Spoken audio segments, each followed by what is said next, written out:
Dostlar, bir önceki videomuzda biz faizə aid məsələlərin ilk 52 sualın izahını vermişdik. İndi isə bu mövzunu davam edirik. 53-cü sualdan başlayırıq. Dostlar, 53-də sinifdəki oğlanların sayını 30% artırıb, qızların sayını 75% azaltdıqda şagirdlərin sayı dəyişməz. Sinifdə ən azı neçə şagird olduğunu tapın. Gəlin belə eləyək. Oğlanların sayına x deyək.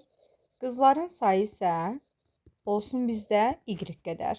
Deyir ki, oğlanların sayını 30% artırıb. Dostlar, x-i 30% artırmaq x vurulsun 130 olacaq.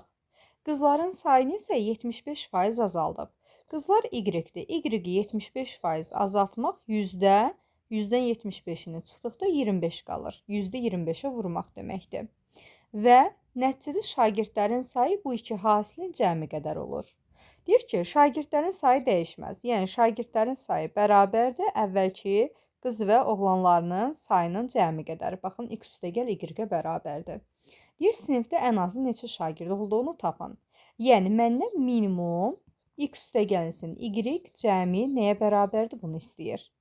Gəlin baxaq, dostlar. Birinci ixtisar apararam. İxtisar deyir də, gəlin belə eləyək. Hər tərəfi 100'ə vurarıq. Bu zaman 130x üstə gəlinsin 25y bərabərdir bizdə 100x üstə gəlinsin 100y-ə. Bundan sonra 130x-dən 100x-in çıxanda 30x-imiz qalır. 100y-dən 25y-in çıxanda 75y-imiz qalır. Nəticədə hər tərəfi deməli ixtisar eləsək, bu zaman 15 ixtisar gedir. 2x-in bərabər olur, deməli 5y-ə. Buradan dostlar 2x 5y-ə bərabərdir.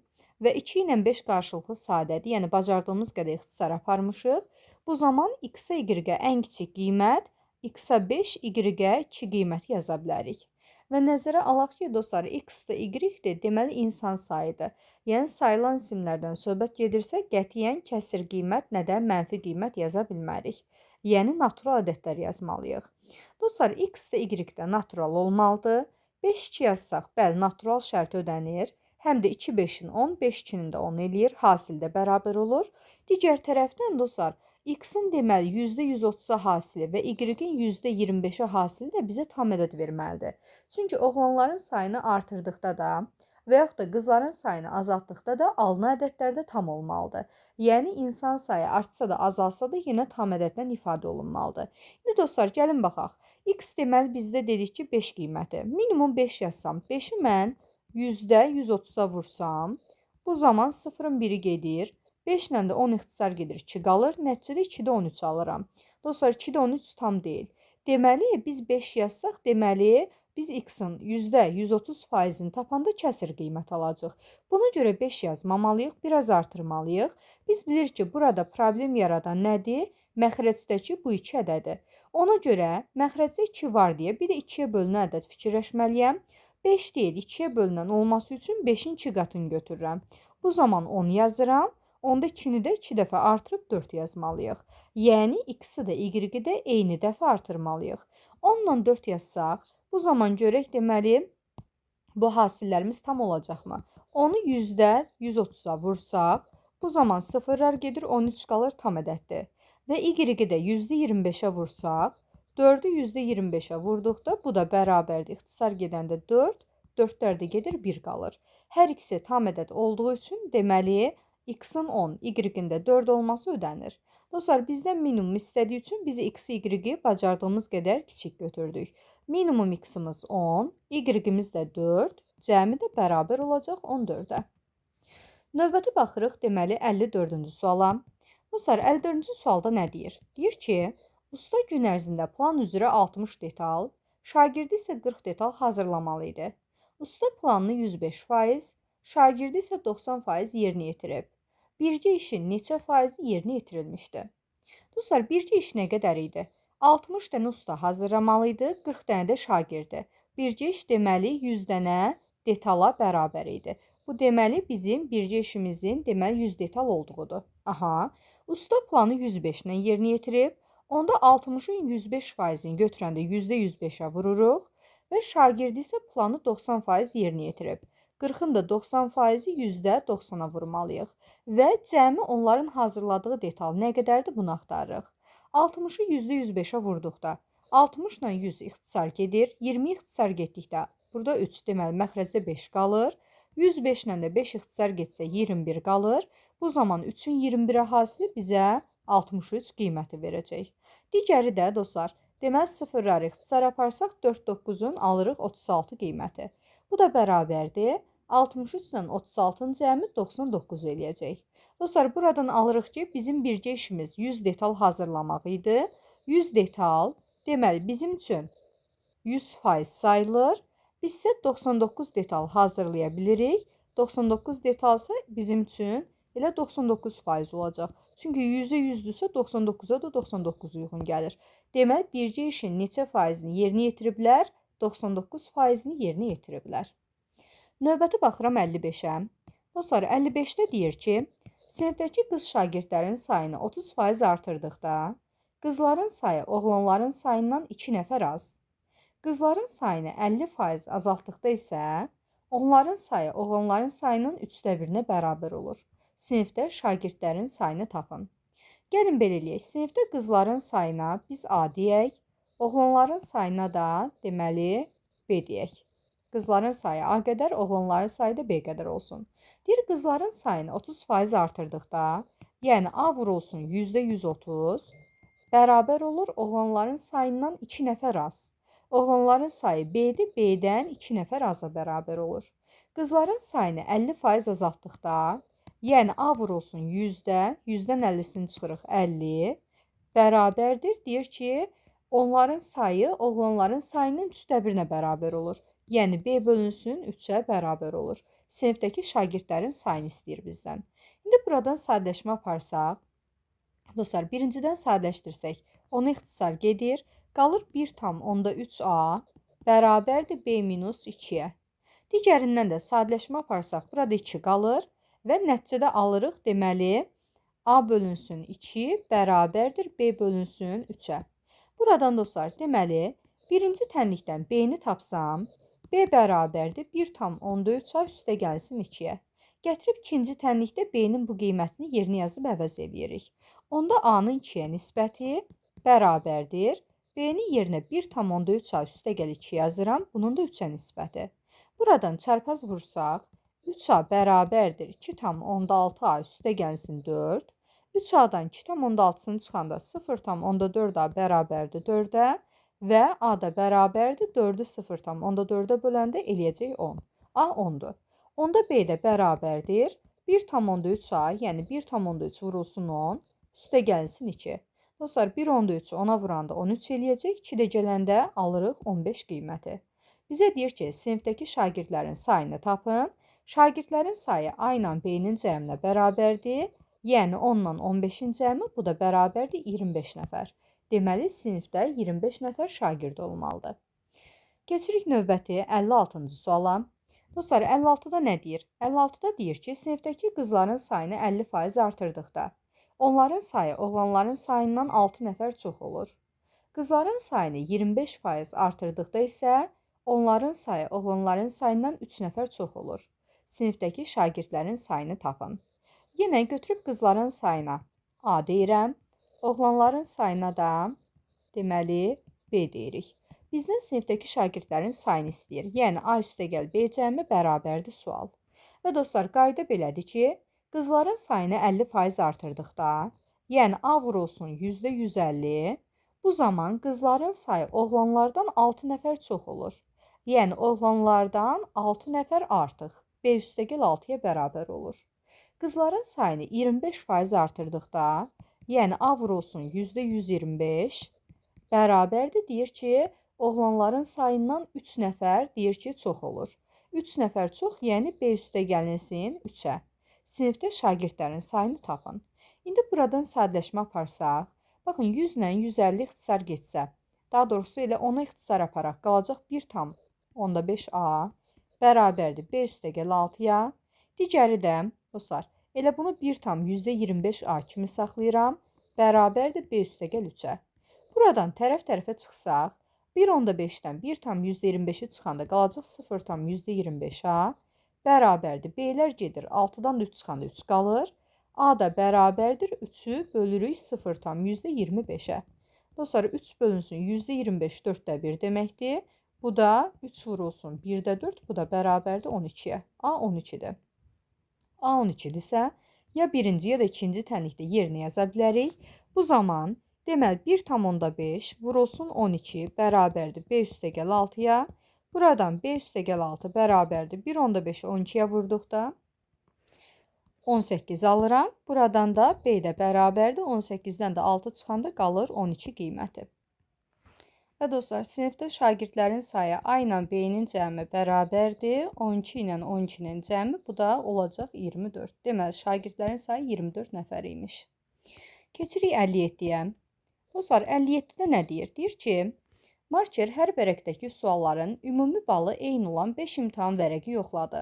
Bu vərəqlər üzrə toplanılan ballar 5, 7, 8, 9, 10 nisbətində, bütün vərəqlərdən toplanılan ümumi bal isə maksimal balın 5də 3 hissəsidir. Deyir ki, markerin yoxladığı neçə vərəqdə toplanılan bal həmin vərəq üzrə maksimal balın 50%-dən çoxunu təşkil edir. Dostlar, biz bilirik ki, ayrı-ayrı vərəqlərdə deməli toplanılan balları hər hansısa bir ədədə ixtisar elədikdə, bu zaman 5, 7, 8, 9, 10 qalıbdır. Onda dostlar, hər bir vərəqdə yığılan ballar deməli 5x, 7x, 8x, 9x və 10x şəklindəymiş. Aha. Deməli dostlar, bu yığılan ballardır. Amma vərəqin deməli ümumi balı, yəni maksimal bal nə qədərdir biz bunu bilmirik. Dostlar, bu toplanılan ballardır. Toplanılan balların cəmi bizə deyir ki, maksimal balın 5də 3-üdür. Bütün vərəqlər üzrə toplanılan balları hesablasaq, bu bizdə deməli maksimal balın 5də 3 hissəsidir. Maksimal bal nə qədərdir bilmirik dostlar. Deməli, maksimal bala A desək, A-nın 5də 3 hissəsi bərabərdir bütün vərəqlərdən yığılan balların cəmi. Bizə bilir ki, bütün vərəqlərdən yığılan bal bunların cəmi qədərdir. Onda 5x, 7x, 12x, 8 gələndə 20x, 9 gələndə 29, 10 gələndə alırıq 39x. Buradan maksimal balı axtarsaq A bərabərdir 39x-i 5-ə vurub tərsinə 3-ə bölməliyik. Bu zaman 39 ilə 3 ixtisar gedir, 13 qalır. 13 5-də eləyəcək 65x.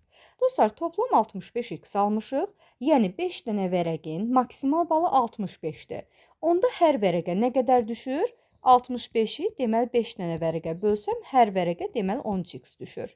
Yəni dostlar, bu o deməkdir ki, birinci vərəqdə 13 baldan, deməli 13x-dan biz 5x-ini yığmışıq. İkincidə 13x-dan 7x-ini, üçüncüdə 13-dən 8-ini, dördüncüdə 13-dən 9-unu və 5-cidə 13-dən 10-unu yığmışıq. İndi bizə deyir ki, dostlar, markerin yoxladığı neçə vərəqdə toplanılan bal həmin vərəq üzrə maksimal balın, yəni 13x-in 50%-dən çoxunu təşkil edir. Dostlar, 13x-in 50%-i nə deməkdir? 50%-i, yəni %50-si, bu da deməli yarısı deməkdir. Onda bu zaman bu da bərabərdir 6,5x-ə. Bizə deyir ki, neçə vərəq 6,5x-dan çoxdur. Dostlar, 6,5-dən çox 7x var, 8 var, 9 var, bir də 10 var. Bu o deməkdir ki, 50%-dən çoxunu təşkil edən 4 dənə vərəqimiz olacaq. Cavabımız deməli 4-ə bərabərdir. Keçirik növbəti 58-ə. Dostlar, 58-ci sualda nə deyir bizə? Deyir ki, marker hər vərəqdəki sualların ümumi balı eyni olan 5 imtahan vərəqini yoxladı. Bu vərəqlər üzrə toplanılan ballar 7, 9, 10, 11, 13 nisbətindədir. Bütün vərəqlərdən toplanılan ümumi bal isə maksimal balın 7də 5 hissəsinə bərabərdir. Markerin yoxladığı neçə vərəqdə toplanılan bal həmin vərəq üzrə maksimal balın 50%-dən çoxunu təşkil edir. Dostlar, deməli hər vərəqin maksimal balı nə qədərdir bilmirik. Hər vərəqin maksimal balı eynidir, amma nə qədərdir bilmirik. Biz bilirik ki, hər vərəq üzrə toplanılan balları ixtisar aparanda 7, 9, 10, 11, bir də 13 ədədləri qalır. Onda hər vərəqdən yığılan ballar 7x, 9x, 10x, 11x və 13x şəklindəymiş. Bunlar yığılan ballardır. Amma hər vərəqin maksimal balı nə qədərdir biz bunu bilmirik. Bizə deyir ki, vərəqlər üzrə toplanılan balların cəmi maksimal balın 7də 5-idir. Dostlar, maksimal bala, baxın, maksimal bala biz deməli elə bu hərflə maksla işarə eləsəm, Bunun 7-də 5-i bərabərdir bizdə. Baxın, bu balların cəminə. Onda 7, 9, 16, 10 gəl 26, 11 gəl 27, bir də 13 gələndə toplam deməli 40x alırıq. Üzrü sayın 40x yox, 50 eləyəcək burada. 7, 9, 16, 10 gəl 26, 11 gələndə 37, bir də 13 gələndə də 50x alınır. Aha, buradan maksimal balı axtarsam, maksimal bal bərabərdir. 50x-i 7-yə vurub tərsinə 5-ə bölməliyəm. Bu zaman alırıq deməli 70x. Dostlar, 5 dənə vərəqin cəmi balı bizdə 70x-dir. Onda hər vərəqə nə qədər düşür? 70x-i 5-ə bölsək bərabərdir 14x. Yəni, hər vərəqin balı 14x qədər imiş. Onda bu o demək ki, birinci vərəq 14 üzərindən 7 yığılıb, ikincidə 14x üzərindən 9x, növbətidə 10, növbətidə 11, növbətidə də deməli 13 yığılıb. Bizə deyir ki, markerin yoxladığı neçə vərəqdə toplanılan bal həmin vərəq üzrə maksimal balın 50%-dən çoxunu təşkil edir. Dostlar, hər vərəqin maksimalı 14x-dir. 14x-in 50%-i deyəndə, yəni %50-sini götürürük, yəni 2də birini götürürük. Bu da bizdə 7x eləyir. Deyir, neçə vərəqdə 7x-dan çoxdur. 7x-dan çox olan, baxın, 1, 2, 3, 4 dənə vərəqimiz var. Buna görə cavabımız 4 olacaq. Növbəti keçirik, dostlar, 60-cı suala. Gəlin, baxaq 60-a. 59. 59. Deyir ki, dostlar, m sıfırdan böyük, k da sıfırdan böyük müsbət ədədlər olduqda x üçün uyğunluğu müəyyən edin. Gəlin, baxaq. Deməli, 59-da m də müsbətdir, k da müsbətdirsə, bu zaman x üçün uyğunluğu tapmalıyıq. Dostlar, bizə deyir ki, birincisi, x ədədi bərabərdir bizdə 5 vurulsun m, n-in kvadratı bölünsün 3k-nın kvadratı. Aha, deyir ki, m-i 20% azaltsaq. Dostlar, m-i 20% azaltsaq, bu zaman x ştrix yazırıq. X ulduz bərabərdir. 5 vurulsun, m-i 20% azaltmaq. M vurulsun 100-də, 100-dən 20 çıxanda 80 qalır. Vurulsun n-in kvadratı bölünsün 3k-nın kvadratı. Baxın, m-in qüvvət olmadığı üçün elə %80 şəklində yazdıq. Əgər qüvvət olsaydı, %80-də qüvvətini yazacaqdıq. Bu zaman nəticədə alırıq 5m, n-in kvadratı bölünsün 3k-nın kvadratı, vurulsun bir də %80 0,8 deməkdir. Dostlar, əvvəlki ədədimiz baxın, bu ədəd idi. İndi isə ədəd deməli 0,8-ə hasili var. 0,8-ə hasili verilibsə, üzrü sayın dostlar, burada artırmaq deyir. Artırmaq deyir, tamam, artıraq. Dostlar, artırmaq deyirsə, onda x ulduzumuz bərabərdir. 5 vurulsun. M deməli, artırmaq deyirsə, %120-yə vuracağıq, 20% artırmaq. N-in kvadratı bölünsün 3k-nın kvadratı. Bu da bərabərdir. 5m n-in kvadratı bölünsün 3k-nın kvadratı. Vurulsun %120-də 1,2 deməkdir. Baxın, bizim əvvəlki ədədimiz bu hissədir. Ədədi bir də 1,2-yə vurmuşuq. 1,2-yə vurmaq ədədin 1,2 dəfə artması deməkdir. Yəni, birinciyə A variantı uyğun gələcək. Dostlar, keçirik ikincisinə. İkincisində deyir ki, k-nı 2 dəfə azaltsaq. Gəlin, baxaq. Deməli, ikincidə x özü bərabərdir 5, deməli, m n-in kvadratı bölünsün k-ya. Bu zaman x ulduzsa bərabərdir 5 vurulsun m n-in kvadratı, k-nı 2 dəfə azaltmaq deməli bölünsün 2 yazırıq. Bu zaman da dostlar, deməli 5 vurulsun m n-in kvadratı bölünsün k və məxrəci bir də 2-yə bölmək tərsinə deməli ədədi 2-yə vurmaq deməkdir. Baxın, bu bizim əvvəlki ədədimiz idi. Ədəd nə qədər artıb? 2 dəfə artıb. 2 dəfə artmaq dostlar, ədədin deməli 100% artması deməkdir. Məsələn, tutaq ki, atıram, məsələn, ədədim deməli 10-dur. 10 mənim üçün 100% sayılır, düzdür? Onda 20 ədədi götürsəm, deməli, ədəd deməli 20 olanda, bu zaman ədəd 2 dəfə artanda faiz də olur bizdə 200. Bu zaman nə qədər artım baş verir? 100% artım baş verir. Yəni, ədədi 2 dəfə artırmaq, faizi deməli 100% artırmaq deməkdir. Bu zaman cavabımız olacaq deməli C variantı. 2-yə C variantı uyğun gəlir. Növbəti keçirik dostlar üçüncüsünə və 3-də bizə deyir ki, x bərabərdir 5 vurulsun m, n-in kvadratı bölünsün k olarsa, n-i 5 dəfə azaldaq. Bu zaman dostlar x ulduz bərabərdir 5 vur m, n-i 5 dəfə azaltmaq. M bölünsün deməli 5 yazacağım. Bu ədədin kvadratı bölünsün bir də k-mız var. Bu da bərabərdir 5m, n-in kvadratı bölünsün k və bu zaman 5 məxrəcdədir. Onda 5-in kvadratı da məxrəcdə olduğu üçün biz bunu 25-də 1 yazırıq. Aha, bu zaman alırıq ki, ədəd 25 dəfə azalmış olur. Çünki mənim əvvəlki ədədim 5m-in kvadratı k idi. İndi həmin ədədin 25-də 1-ə hasili var. Ədəd deməli 25 dəfə azalar. Buna görə cavabımız olacaq 3-də Y variantı. İndi dostlar, digər tərəfdən, baxın, bu bizim x ədədimizdir. Onda x ulduz bərabərdir, bu isə x oldu bizdə. X vurulsun, deməli 25-də 1. X bizim ilkin ədəd olduğu üçün biz buna 100% deyə bilərik. X ulduzsa bizdə x vurulsun 25-də 1-dir. Buna da deməli A faiz deyə bilərik. Bu zaman A bərabərdir. X vur 25-də 1-i, 100-ə vurub x-a bölürəm. Buradan x-lər gedir. 100 ilə 25 x-lar getsə 4 qalacaq. Deməli, ədəd 4% təşkil eləyəcək. Və dostlar, əvvəl ədəd 100% idi. İndi 4%dirsə, bu o deməkdir ki, ədəd 96% azalıb. Çünki 100-dən 96 çıxsaq, bizə 4% verir. 96% azalar, bir də sonuncuya D variantı uyğun gəlir. 1-ə A, 2-yə C, 3-ə də D, Y variantı. İndi dostlar, keçirik 60-cı suala. 60-cı sualda deyir ki, P bərabərdir 10 olarsa, uyğunluğu müəyyən edin. Deməli, gəlin baxaq. Birincisində deyir ki, 20 ədədi P faiz artarsa, 20-ni P faiz, yəni P 10-dur, 10% artırmaq. 20-ni 10% artırmaq, deməli 100-də, 100 üstə gəlsin 10-a vurmaq deməkdir. Bu da 20 vurulsun 100-də, olacaq 110. Buradan da sıfırlarım gedəcək, 2-ni 11-ə vuranda alacam 22 ədədi. Deməli, 1-ə C variantı uyğun gəlir. C variantı 22. Keçirik dostlar ikincisinə. İkincisində deyir ki, 30 ədədi P faiz azalarsa, yəni 10% azalarsa, 30-u 10% azaltmaq %100 minus 10-a, yəni 90-a vurmaq deməkdir. 30 vurulsun %90 yazırıq. Bu zaman sıfırlar gedir, 3 9-un 27 alırıq.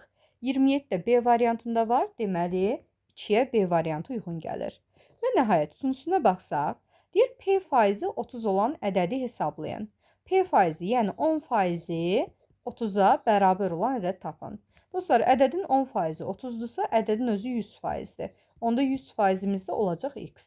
Buradan x-i tapsam, 100-ü 30-a vurub 10-a bölməliyəm. Bu da bərabərdir. 0-ın 1-i gedir, nəticədə 300 qiyməti alırıq. Deməli, 3-ə də D variantı uyğun gəlir. Növbəti keçirik 61-ə.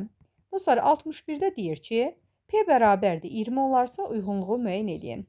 40%-i deməli 40 ədədini P faiz azaltdıqda 40 ədədini 20% azaltsaq. Dostlar, 40-ı 20% azaltmaq %100 minus 20-yə vurmaq deməkdir.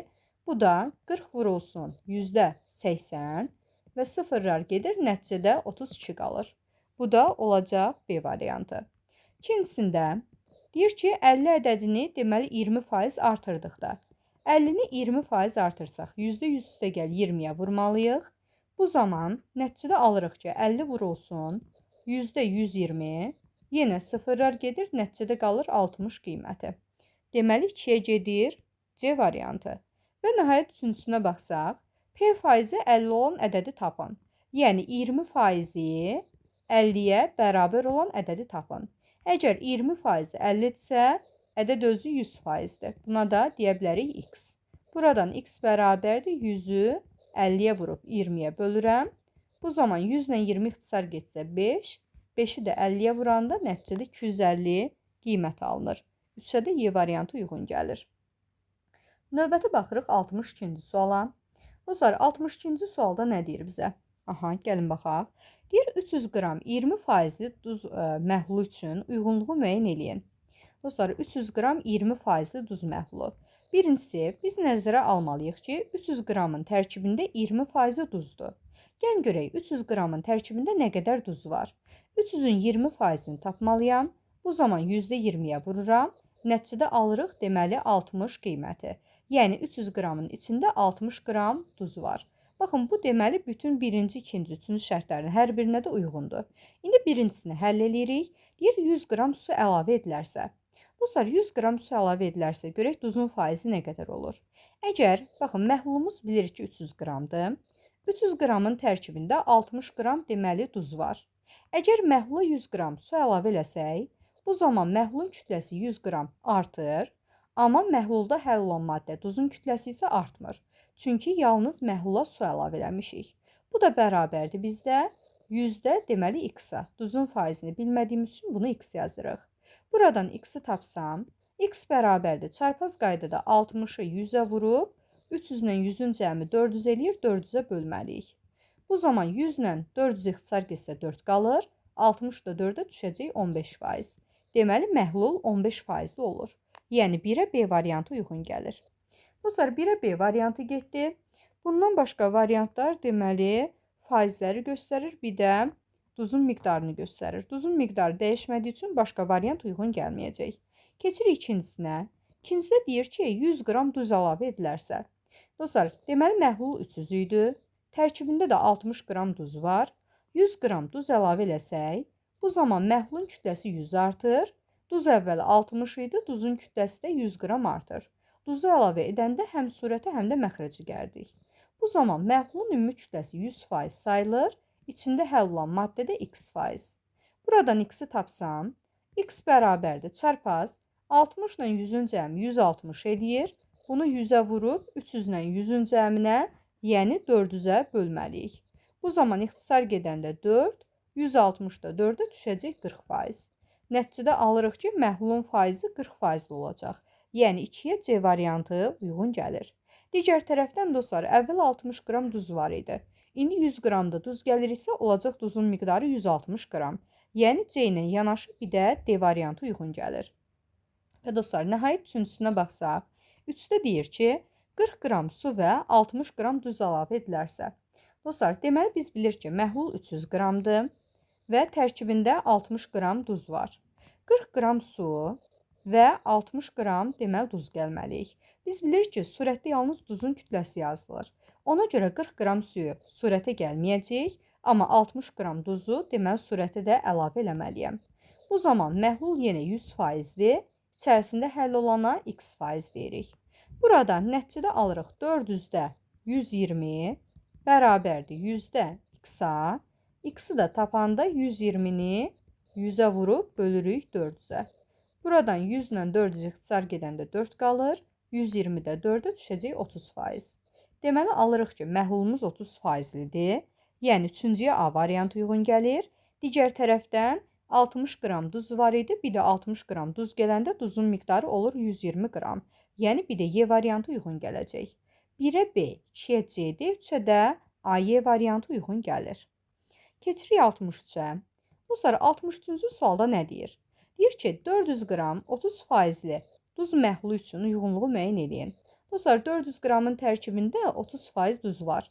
Onda duzun miqdarını tapmaq üçün 400-ü %30-a vururuq. Nəticədə 120 qram duz almış oluruq və bu ifadədən deməli digər suallarda da, yəni 1-də, 2-də, 3-də də istifadə edəcəyik. İndi baxırıq birinciyə. Dostlar, birincidə nə deyir? Deyir ki, 100 qram su əlavə edilərsə. Bu zaman 400 qram deməli bizim ümumi məhlul idi. Tərkibində 120 qram bizdə duz var. Əgər 100 qram su əlavə eləsək, məhlulun kütləsi 100 artır, amma surətə 100 əlavə eləmirik. Çünki duzun miqdarı 120 qramdır, üzərinə gəldiyimiz isə sudur. Yəni, surətə suyu yazmağa ehtiyac yoxdur. Məhlulun ümumi kütləsi 100% təşkil edir, içində həll olan maddə də x%. Buradan sadələşdirsək, 120-nin deməli 500-ə nisbəti bərabərdir x-in də 100-ə nisbəti. Buradan da alırıq ki, x bərabərdir 120 vurulsun 100, bölünsün 500. Buradan da 100 ilə 500 ixtisar getsə 5 qalır. 120-ni də 5-ə böləndə alacağıq 24%. Yəni, duzluluq 24% təşkil edir. 1-ə deməli C variantı uyğun gedəcək. Keçirik dostlar ikincisinə. Deyir ki, 100 qram duz əlavə edilərsə. Dostlar, bilirik ki, məhlulumuz 400-dür. Tərkibində 120 duz var. Və deyir ki, 100 qram duz əlavə eləyək. Duzun kütləsi də 100 artır. Bu zaman məhlul da 100 artır və ümumi məhlul 100%-dir. Duza isə y% deyə bilərik. Buradan nəticədə alırıq 220-nin 500-ə nisbəti bərabərdir y-in də 100-ə nisbəti. Buradan y-i tapsam, 220-ni 100-ə vurub bölməliyəm 500-ə. Bu da bərabərdir. 100 ilə 500 ixtisar gedəndə 5 qalır. 220-ni də 5-ə böləndə nəticədə 44% düşəcək. Deməli, duzluluq 44%-ə bərabərdir. 2-yə B variantı uyğun gəlir. Eyni zamanda duzun kütləsi Dostlar, 120 ilə 100-ün cəmi qədər, yəni 220-yə bərabər olur. Bir də Y variantı uyğun gələcək. Keçirik dostlar üçüncüsünə. Üçüncüdə deyir ki, 20 qram su, 80 qram duz əlavə eləyək. Bu zaman kütlə bizdə 400 idi. Tərkibində 120 qram duz var idi. Əgər 20 qram su gəlsəm, bu zaman suyu məxrəcə gəlirik, surətə gəlmirik. Amma 80 qram duz gəlsək, duzu həm surətə, həm də məxrəcə əlavə eləməliyik. Bu da bərabərdir 100-də, buna da Z yaza bilərik. Yəni 100% də Z faiz. Buradan dostlar, deməli 200-ün 500-ə nisbəti bərabərdir 100-də Z-ə. Z də bərabərdir 200-ü 100-ə vurub 500-ə bölməliyəm. Nəticədə sıfırlar gedir, 200-ün 5-ə nisbəti 40-a bərabər olur. Biz tapırıq ki, bu zaman duzluluq 40% təşkil eləyir. Yəni A variantı uyğun gəlir. Digər tərəfdən duzun miqdarı da 120 ilə 80-in cəmi, yəni 200-ə bərabərdir. Bir də D variantı. Deməli, 1-ə C, 2-yə B-yi, 3-ə də D variantı uyğun gələcək. Keçirik növbəti 64-ə. Dostlar, 64-də nə deyir? Aha, qrafikimiz var, daha doğrusu cədvəlimiz var. Deyir ki, məhluldakı ABCD maddələrinin kütlələri və məhlulun neçə faizini təşkil etdikləri haqqında məlumat cədvəldə verilmişdi.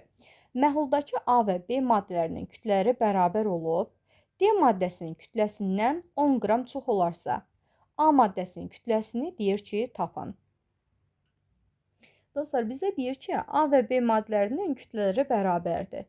Deməli, A ilə B bərabərdirsə, əgər A-ya X yazsam, bu o deməkdir ki, B də X-dir və D maddəsinin kütləsindən deyir ki, 10 qram çoxdur.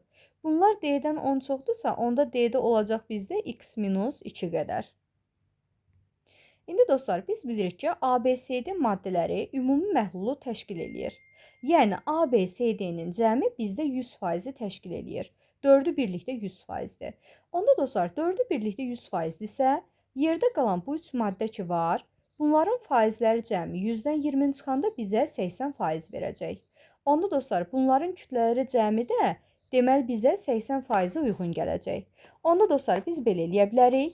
Biz bilirik ki, A-nın kütləsi X-dir, B-nin də kütləsi deməli X-dir, C-nin kütləsi 80-dir. Yəni, bu üçünün kütləsi cəmi 2x üstə gəlsin 80, bizdə 80%-ə uyğun gəlir və dostlar, D-nin kütləsinə x minus 2 yazmışıq. X minus 2 yox dostlar, x minus 10 olmalıydı. Mən bunu niyə 2 yazmışam? 10 qram deyir çünki. Deməli, D-nin kütləsi x minus 10-dur. Aha, x minus 10. Buna da deməli 20% uyğun gəlir. Çarpaz vurub hesablasaq, x minus 10-un 80-ə hasili bərabərdir. 2x üstə gəl 80-in də deməli 20-yə hasili. Buradan 80 ilə 20 ixtisar gedəndə 4 qalır. Nəticədə 4x minus 40 bərabərdir 2x üstə gəlinsin 80-ə. 4x-dən 2x-in çıxanda 2x qalır. 40 sağa keçir, müsbət olur. Olacaq 120. X də bərabərdir buradan 60. Deyir, A maddəsinin kütləsini tapın. Dostlar, A maddəsi elə X-ə bərabərdir. O da bərabər olacaq 60-a. Növbəti baxırıq 65-ə. Dostlar, 65-də deməli deyir ki, həcmi 45 kubmetr olan hovuzun 18 dəqiqə ərzində su ilə doldurulması qrafik göstərilibdir. Suyun axma sürətinin ən kiçik olduğu zaman aralığında hovuzun neçə faizi dolmuşdur? Dostlar, gəlin baxaq. Biz bilirik ki, ilk deməli 8 dəqiqə ərzində hovuza deməli nə qədər su doldurulub? 9 kubmetr su doldurulub. Baxın, 9 kubmetr. 8-dən 12-yə dostlar, bu 4 dəqiqə edir. Baxın, bu 4 dəqiqə. Növbəti 4 dəqiqə ərzində də hovuzda suyun miqdarı 9-dan deməli 30-a gəlib. Yəni, nə qədər artıb? 21 kubmetr artıbdır. 12-dən 18-ə də 6 dəqiqə edir. Növbəti 6 dəqiqə ərzində də deməli 30-dan 45-ə gəlib. Bu da nə qədər artıbdır? Bu da 15 kubmetr artıb. Gəlin dostlar, sürəti axtaraq. Buraya yazırıq V1, buraya yazırıq V2, buna da yazırıq V3. Onda dostlar, deməli V1 bərabərdir. Deməli, suyun miqdarına, həcmin miqdarını biz deməli zamana bölməliyik ki, yəni hər dəqiqəyə nə qədər deməli kubmetr su düşür. Bunu axtaraq. Dostlar, bu zaman deməli birinci V1-i axtarsaq, 9 kubmetr 8 dəqiqə ərzində dolub, 9-un 8-ə nisbət yazmalıyıq. V2-ni axtarsaq, 21 kubmetr 4 dəqiqə ərzində dolub, 21-in 4-ə nisbəti və V3 də bərabərdir. deməli 15 kub metr 6 dəqiqə ərzində dolduğu üçün 15-in də 6-ya nisbəti. Buradan dostlar 9-un 8-ə nisbəti 1,8-də 1 eləyəcək. 21-in 4-ə nisbəti 5,4-də 1 eləyəcək və 15-in də 6-ya nisbəti 2,6-da deməli 3 qiymət eləyir. 2,6-da 3. Hətta bunu ixtisarda aparıb 2 tam, deməli 2-də 1 də yaza bilərik. İndi dostlar bizə deyir ki, suyun axma sürətinin ən kiçik olduğu zaman aralığında hovuzun neçə faizi dolub? Suyun axma sürətinin ən kiçik olması, baxın bizdə hansıdır? 1,8-də 1. Deməli, ən çox 5,4-də 1-dir ikinci, sonra üçüncü 2,2-də 1, ən azı isə deməli birinci zaman aralığıdır. 1,8-də 1. Sürətin daha az olduğu deməli zaman aralığında deyir hovuzun neçə faizi dolub? Biz bilirik ki, hovuzun deməli həcmi 45-dir. 45 bizim üçün 100% sayılır və ən az deməli hovuzun deməli sürətin ən az olduğu hissə deməli ilk hissədir. İlk hissədə hovuzun nə qədər dolub? 9 kub metri. Onda 9 kub metrdə olacaq x faiz. Deyir neçə faizi dolub bunu tapın. Buradan x-i tapsam x-i 100-ə vurub deməli 45-ə bölməliyəm. 9 ilə 45 ixtisar gedəndə 5 qalır. 100 də 5-ə böləndə olacaq 20%. Deməli, hovuzun 20%-i dolmuş olur. Növbəti 66-ya baxırıq. Dostlar, 66-da deyir ki, 70 qram 30% spirt məhlulu ilə 30 qram 20% spirt məhlulu qarışdırıldıqda alınan qarışıqdakı spirtin faizini tapın. Gəlin yazaq.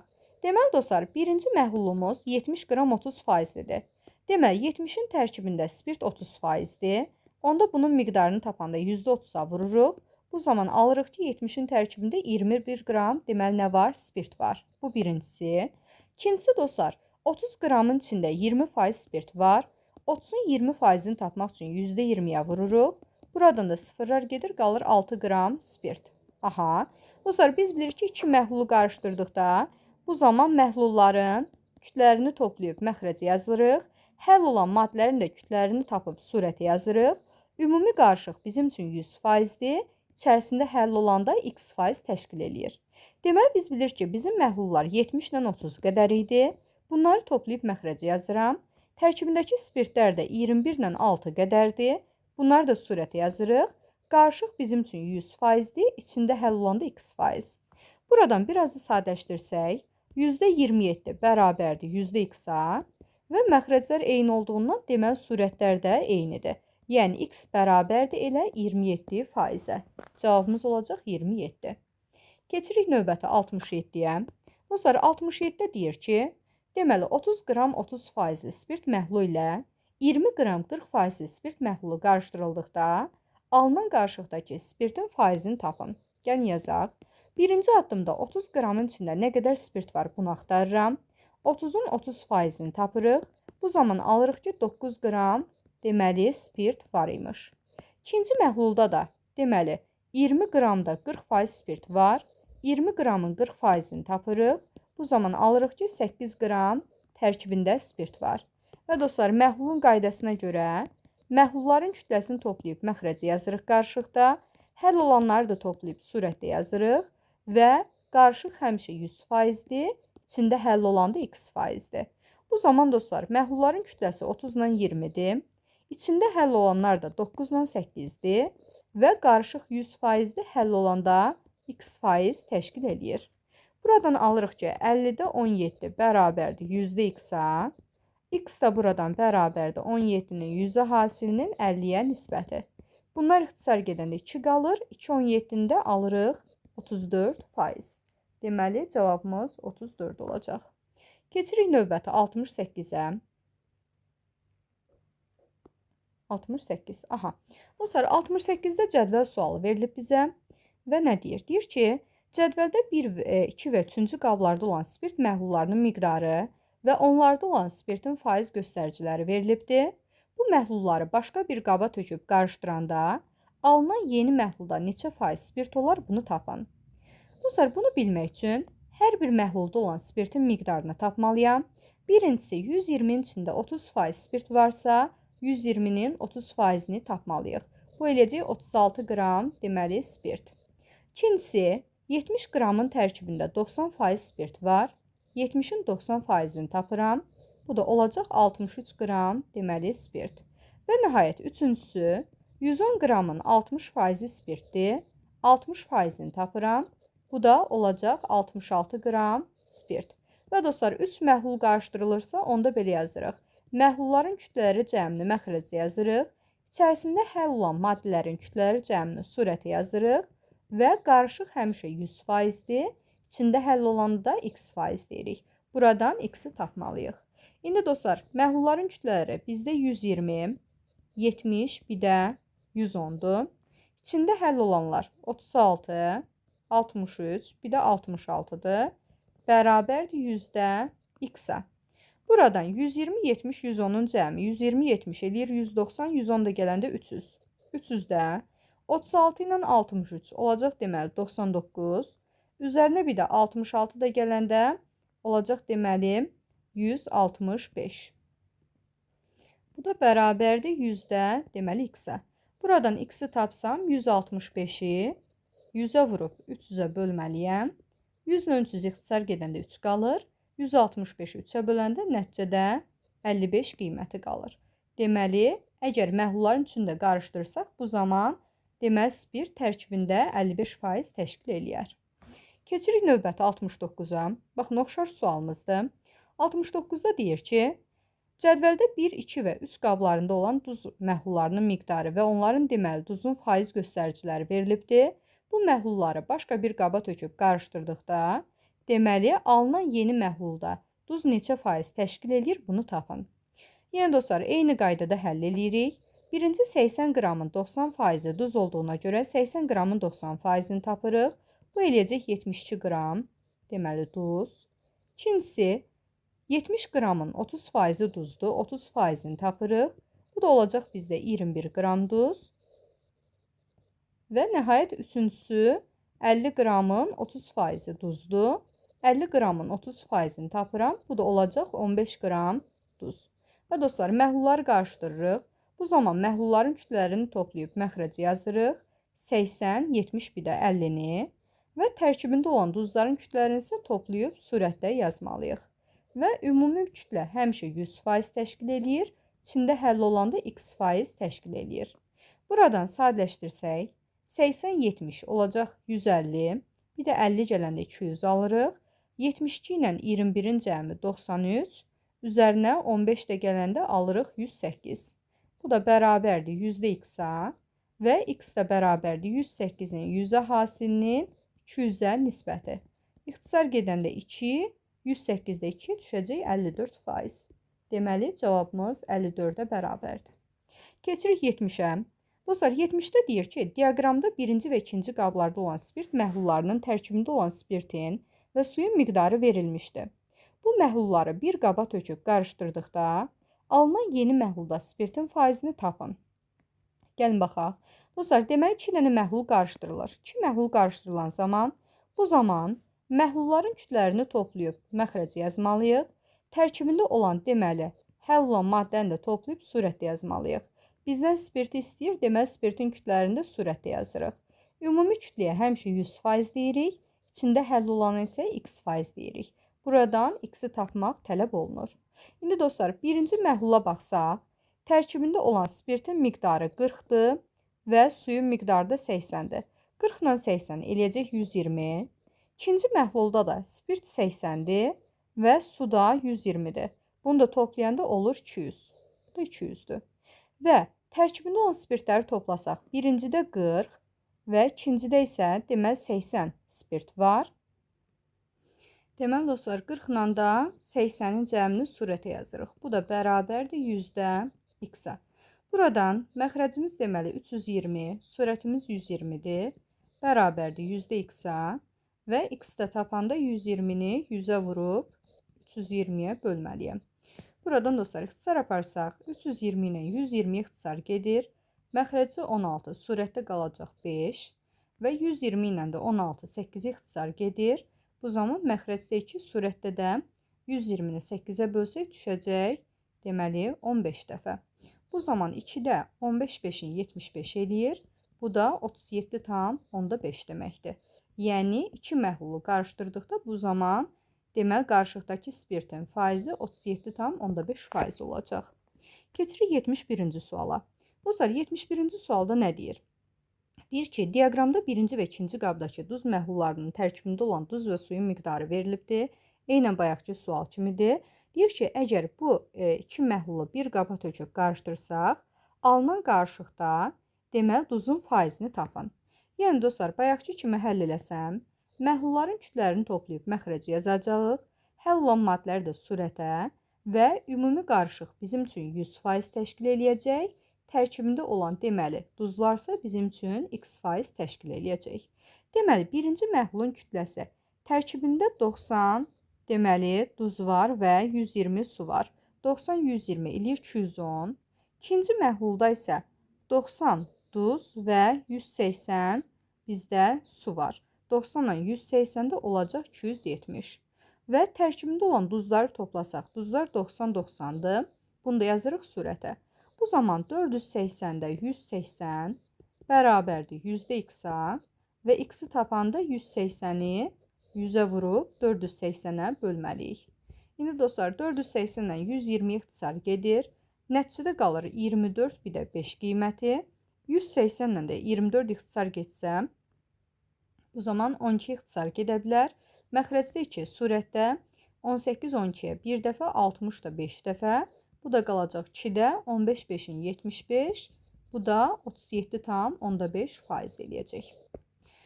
Keçirik növbəti 72-ci suala. Bu sər 72-ci sualda, gəlin baxaq, deməli 72.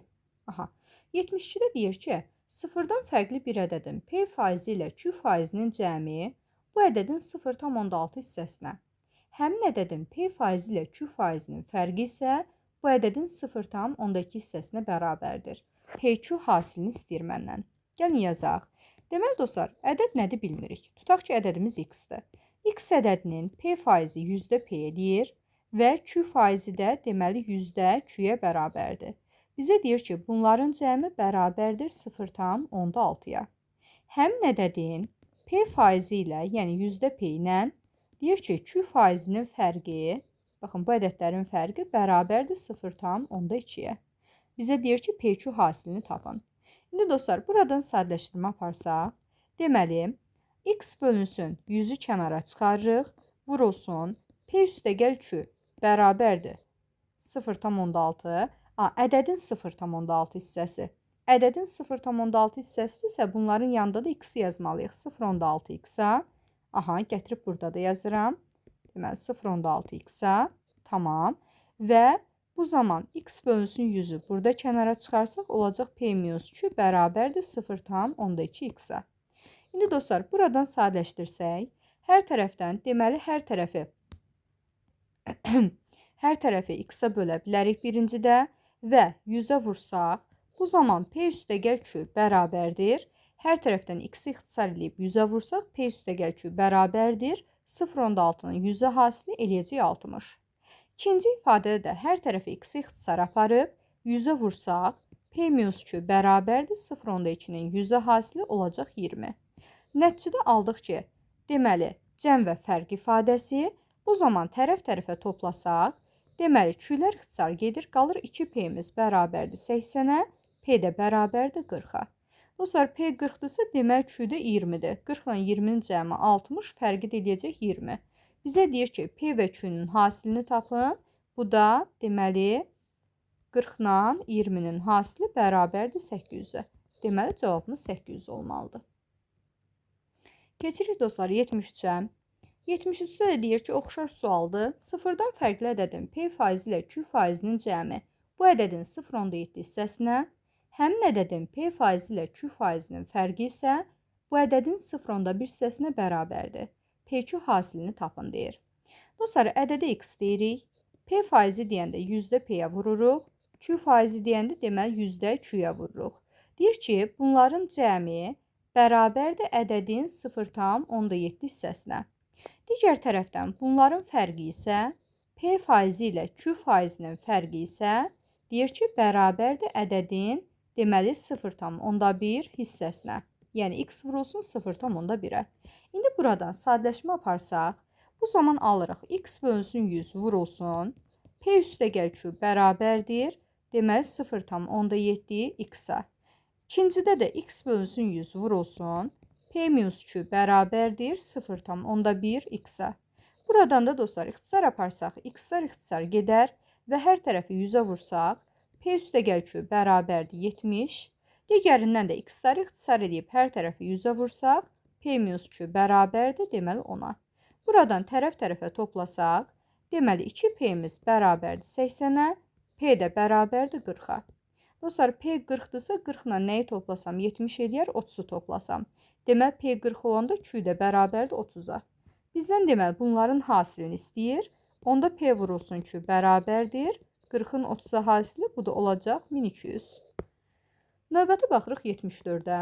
Dostlar, 74-də deyir ki, turizm şirkəti müəyyən sayda turist qrupunun 70%-nə hava şarı ilə səyahət, 34%-nə motosikl ilə gəzinti üçün bilet satdı.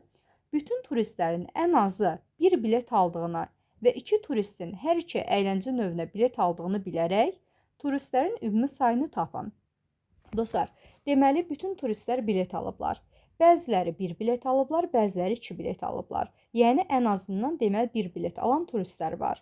Biz bunu daha rahat Venn diaqramı çəkərək də göstərə bilərik. Baxın, Venn diaqramı çəkirik. Deməli, turistlərin bəziləri hava şarı ilə, baxın, buraya yazırıq hava şarı, bəziləri isə deməli motosikl ilə deməli səyahət seçiblər. Bəziləri isə hər iki səyahətdən istifadə ediblər. Bizə deyir ki, bütün turistlərin ən azı bir bilet aldığına və 2 turistin hər iki əyləncə növünə bilet aldığını bilərək. 2 turist hər iki əyləncə növünə bilet alıb, yəni kəsişmənin sayı 2-yə bərabərdir və biz bilirik ki, dostlar, toplam sayımız olmalıdır bizim 100. Onda 70 ilə 34-ü toplasaq, bu bizə deməli 104% verir. 4% ona görə artıq almışıq ki, bizim 4% həm hava şarı, həm də motosikldan istifadə edib. Yəni 4% kəsişmədir. Onda dostlar, kəsişmədə olan bu iki sayımız bizim 4% deməkdir. Turistlərin ümumi sayını istəyir. Ümumi sayı 100%-dir. Buna da deyəcəyik x. Buradan x-i tapanda 2-ni 100-ə vurub 4-ə bölməliyik. Bu zaman 100 ilə 4 ixtisar gedəndə qalacaq 25, 2 25-in də bərabərdir 50-yə. Yəni, bütün turistlərin sayı 50 nəfər təşkil edir.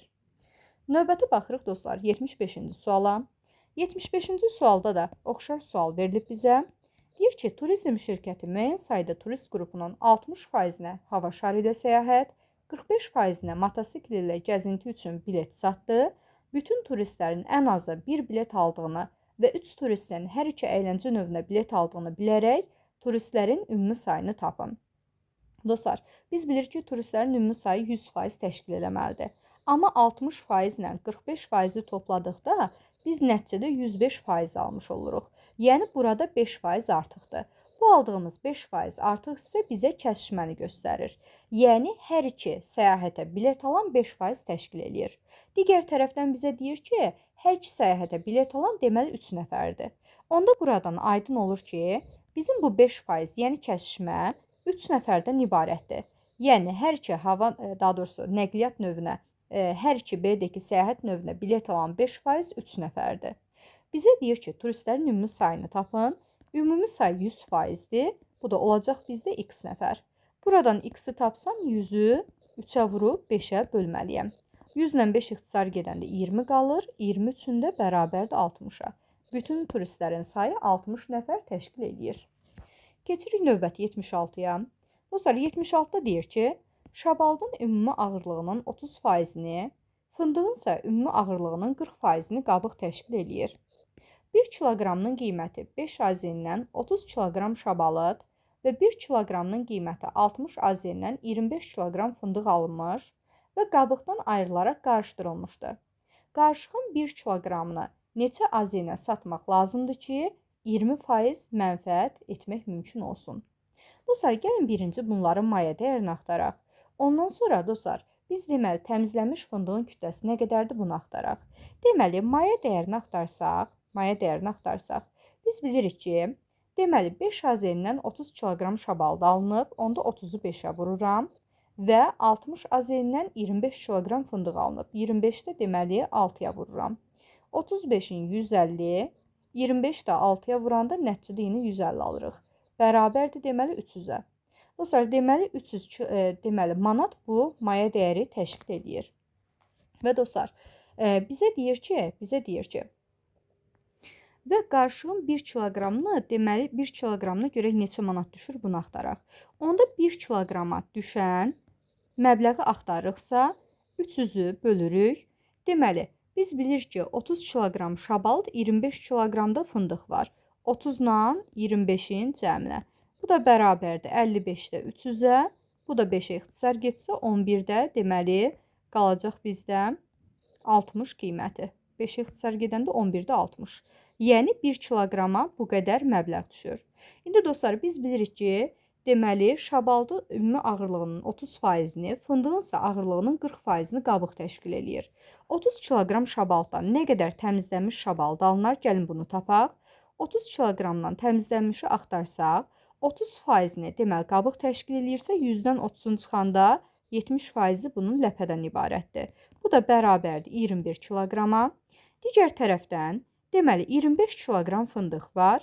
Fındığın da 40%-ni qabıq təşkil eləyir. Onda fındığın da ləpə hissəsi 100-dən 40-ın çıxanda 60% qalır. 60-a vururuq. Bu da ixtisar gedəndə bizə 15 kiloqram verir. Yəni təmiz deməli kütləmiz 21-lə 15-in cəmi. Yəni 36 kiloqrama bərabərdir. İndi dostlar, biz buradan aldıq ki, 36 kiloqram baxın ləpə var. 36 kiloqram ləpənin maya dəyəri bizdə 300 manatdır. Yəni biz 36 kiloqram qarışıq bu ləpədən almaq üçün deməli 300 manat pul xərcləmişik. İndi dostlar, bunun maya dəyəri 300 manatdır. Bizə deyir ki, bunun kiloqramını neçə manatdan satmalıyıq ki, 20% xeyir əldə eləyək. Onda dostlar, bunun kiloqramının maya dəyərini gəlin tapaq. 1 kiloqramın maya dəyərini tapmaq üçün 300-ü bölürük 36-ya. Bu da bərabərdir. 6-ya ixtisar getsə, nəticədə 6-da 50 qalacaq. Deməli, 1 kiloqramı maya dəyəri bizdə 6-da 50 manata bərabərdir. Maya dəyəri deyəndə, yəni 100% nəzərdə tuturuq. Yəni 100% bizdə 5-də 6-da deməli 50 manatdır. 6-da 50 manat. Bəs deməli 20% mənfəət olsa, yəni 120%. Bu olacaq bizdə deməli x manat. Baxın, buradan x manatı tapmalıyıq. Buradan x-i tapsam, 120-ni 6-da 50-yə vurub 100-ə bölməliyik. 100 ilə sıfırlarımız gedə bilər. 12 ilə də 6 ixtisar getsə 2 qalır. 2 onun da olacaq deməli 2 5-ində 10 manat. Bu o deməkdir ki, kiloqramı 10 manatdan satmalıyıq. Növbəti keçirik dostlar 77-ci suala. 77-ci sualda nə deyir? Şabaldın ümumi kütləsinin 20%-ni, fındığın isə ümumi kütləsinin 10%-ni qabıq təşkil eləyir. 1 kiloqramının qiyməti 8 manat olan 30 kiloqram şabalıd və 1 kiloqramının qiyməti 9 manat olan 40 kiloqram fındıq alınmış və qabıqdan ayrılaraq qarışdırılmışdır. Qarışığın 1 kiloqramı neçə manata satmaq lazımdır ki, 20% mənfəət əldə etmək mümkün olsun. Gəlin birinci dostlar, deməli bunlara xərclənən maya dəyəri nə qədərdir bunu axtaraq. Biz bilirik ki, 8 manatdan 30 kiloqram şabaldı alınıb, 9 manatdan da 40 kiloqram fındıq alınıb. Bunlara nə qədər pul xərclənib? Onda 8 manatdan 30 kiloqram şabaldırsa 8-i 30-a vururam və 9 manatdan 40 kiloqram fındıqdırsa 9-da 40-a. Bu zaman 240-la deməli 360-ı toplayırıq, nəticədə alırıq 600 qiyməti. Yəni maya dəyərimiz 600 manatdan ibarətdir. Bu deməli aldığımız bizim maya dəyəridir. Bundan sonra dostlar bizə nə deyir? Deyir ki, şabaldın 20%-i, fındığınsa deməli 10%-i qabıqdır. Aha, şabaldın 20%-i, şabald nə qədərdir? 30 kiloqram. 30-un 20%-i qabıqdırsa, onda deməli ləpə hissəsi 100-dən 20-in çıxanda qalır 80%. Aha, və digərdə nə qədər idi? 40 kiloqram fındıqdır. Fındığın da deyir ki, 10%-i qabıqdır. Onda ləpə hissəsi 100-dən 10-una çıxanda 90%-dir. Onda görək, bunları təmizləyəndən sonra alınan kütlə nə qədərdir? Bu zaman dostlar, deməli sıfırları atırıq 24 alıram. Buradan da alırıq deməli 36 qiyməti. Toplayanda eləyəcək 60 kiloqram. Deməli dostlar, baxmayaraq ki, biz 70 kiloqram məhsul almışdıq. İndi 60 kiloqram deməli ləpə aldıq və 60 kiloqram ləpədir. Bu qədər ləpəyə nə qədər pul xərcləmişik? 600 manat pul xərcləmişik. Onda dostlar, ləpə üçün bunları qarışdırsaq, qarışıq ləpənin deməli 1 kiloqramı neçə manata düşür bunu axtaraq. 1 kiloqramı deməli 600-ü bölürük 60-a, bərabərdir, deməli 10 manat. 1 kilosu 10 manat. 10 manat, deməli maya dəyəri 1 kilonun maya dəyəri sayılır. Maya dəyəri olduğu üçün biz buna 100% deyirik və bizə deyir ki, qarışqan 1 kiloqram neçə manatdan satmaq lazımdır ki, 20% xeyir olsun. 20% xeyir 120% deməkdir. 120% olması üçün biz bunu 10 manatdan deyil, x manatdan satmalıyıq. 10 manatdan satsaq elə aldığımız qiyməti satmağımız deməkdir. Bu zaman x bərabərdir. Onu vururuq 120-yə, bölürük deməli 100-ə. Buradan sıfırlarımız gedəcək, alacaq deməli 12 qiyməti. Deməli 12 manatdan satsaq, bu zaman deməli 20% xeyir əldə edərik. Keçirik növbəti 78-ə. Dostlar, 78-də nə deyir? Deyir, mətbəədə çap olunmalı kitabların həcmini 50% artdı. Aha, işi təyin olunmuş vaxtda bitirmək üçün işçilərin əmək məhsuldarlığı 20% artırılsa da, yeni işçilər də götürülməlidirsə, işçilərin sayını neçə faiz artırmaq lazımdır? Aha, deməli 78. Bu sualı həll eləmək üçün işin miqdarını təyin eləmək lazımdır. Dostlar, işin miqdarı, yəni işin qədəri, işçinin sayı ilə onun məhsuldarlığı hasilinə bərabərdir. Baxın, belə bir nümunə çəkə bilərəm. Məsələn, deyirik ki, müəyyən bir zaman ərzində bir işçi, tutaq ki, 4 detal hazırlaya bilir. Və sonda 3 işçi neçə detal hazırlayar deyə soruşanda, bu zaman deyirik ki, deməli 3 işçinin hazırlayacağı detalın sayı, bu zaman 3-ü 4-ə vururuq, deyirik ki, bu zaman 12 detal hazırlaya bilər. Yəni, dostlar, bu o deməkdir ki, biz işin miqdarını tapmaq üçün, baxın, burada qeyd edirik, işin miqdarı, deməli, bərabərdir işçi sayının, deməli, onların məhsuldarlığına hasili. İşçi sayının məhsuldarlığa, deməli, hasili. İndi, dostlar, biz deməli, işçinin məhsuldarlığına x deyək və işçinin sayına da, deməli, n deyək. Bu zaman x-n'in hasili bizə işin miqdarını verir və işin miqdarı adi halda bizdə 100%-ə bərabərdir. Bizə deyir ki, məhsuldarlıq 20% artsın, yəni x deyil, x vurulsun 100-də, 100 üstə gəl 20, elə birbaşa 120 yaza bilərəm, bunu götürək. Deyir ki, işçi sayı nə qədər artırılmalıdır ki, yenə artırmaq deyirsə n vurulsun, 100-də 100 plus bunu a yaza bilərəm və bu zaman deyir ki, İşin miqdarı deməli 50% artacaq. İşin miqdarı 50% artırsa, işin miqdarı olur bizdə 150%. Buradan dostlar, A qiymətini tapa bilərik. Çarpaz şəkildə vursaq, x vurulsun 100-də 120, n vurulsun 100-də 100 plus A, bunun 100-ü hasili bərabərdir x vurulsun n-in də 150-yə hasili. Buradan x n-ləri ixtisar apara bilərik, 100-lərin biri də ixtisar gedə bilər. Nəticədə qalacaq 100-də 120, vurulsun 100 üstə gəl A, bərabərdir 150-yə. Buradan 100 üstə gəl A bərabərdir 150-ni 100-də 120-yə bölürük. Bu da tərsinə 120-də 100-ə vurmaq deməkdir.